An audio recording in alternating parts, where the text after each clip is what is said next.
How to call someone with OnScreen.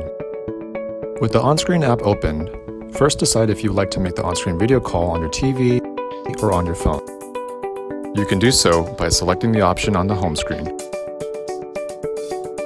Next, select Call a Contact, which will pull up your phone's contact list, and select the contact who you want to call. If your contact already has the OnScreen app installed, a call will be started and they will get a notification on their phone to answer the call. If your contact does not have the OnScreen app installed, a notification will appear to send them an invitation. Select OK and confirm the text on the next screen.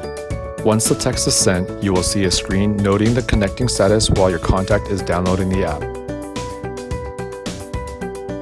To connect the call, your contact will get a text message with the OnScreen invite to download the app. They would simply click the invite in the text, select Open on the next screen, and they would be directed to their app store to download the app.